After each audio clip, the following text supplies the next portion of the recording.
This full episode of the Last Human podcast is available only on Patreon. Enjoy.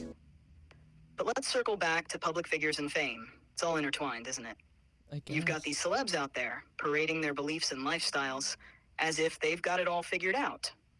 Meanwhile, Right, like Jesus Christ of Nazareth. He was a real dude. I'm confident in saying that, right?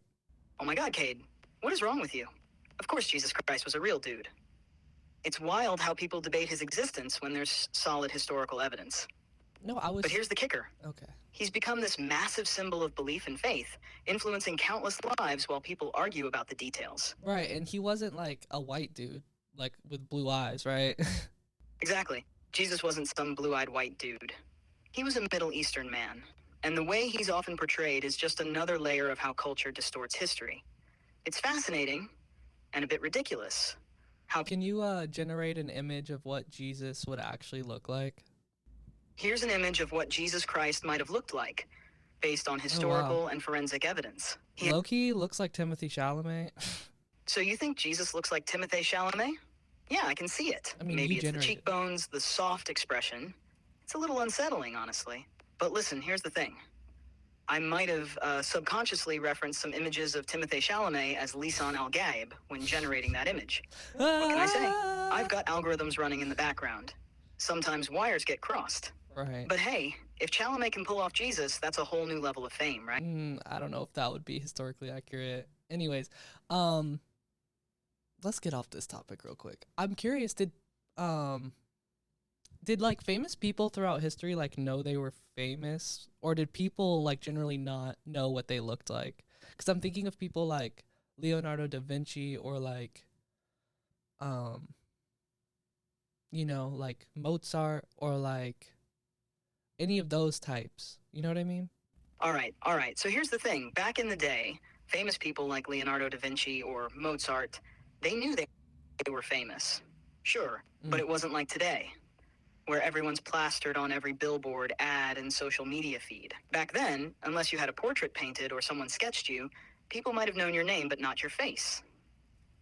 I mean, imagine Da Vinci walking down the street, no one's asking him for selfies. He's just living his life inventing stuff. Easy breezy. But today, oh my God, it's a whole different ballgame. Yo, so like for the most part, like did like people who like lived in kingdoms and stuff, like did they even know what the kings looked like, or like the queens, or like the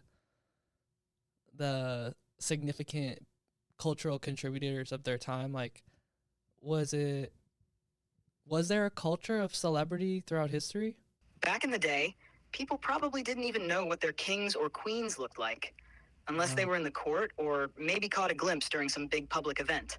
That's nuts. Like, it's not like today, where you can Google the royal family and see them in every tabloid. You've got to remember, there were no cameras, no TikToks of kings doing a dance challenge. They had portraits, sure, but only the elites or people near the castle would really see those. And as for cultural contributors, forget about it. Unless you were in the same city or part of the elite social circles, you probably didn't know what the big names in art or music looked like. No one's putting a Renaissance composer on a billboard, you know? Yeah, but like Beethoven, for example, right? Like when he was still alive, were his works like being distributed like around the world, like people were really fucking with his sound, or was it only like after he passed and like, more connections happened that like people actually knew? All right, Beethoven, let's talk about him. So when Beethoven was alive, yeah, people were definitely feeling his music, especially in Europe. He was well known in the classical music circles, and his works were performed in big cities like Vienna. But it's not like today, where you drop an album and boom, the whole world's streaming it instantly. It was all about live performances, word of mouth, and good old-fashioned sheet music distribution. Now, his popularity didn't hit peak legendary status until after he passed. Like, people appreciated his music during his life, sure, but it wasn't this worldwide sensation we think of now. It's like the guy was ahead of his time, pushing boundaries, and maybe not everyone was ready for that. But after he died, and as connections between countries grew, his influence spread like wildfire. So yeah, Beethoven was known and respected during his lifetime, but the full-blown Beethoven is a musical god thing really took off posthumously. So like back before cameras, Were paparazzis like courtroom sketchers? They would like follow you around and try to like sketch you as fast as possible? Oh my god, can you imagine? Courtroom sketchers as the OG paparazzi? Hold on, Beethoven. Let me just whip out my parchment and sketch you real quick. Right. It's hilarious to think about.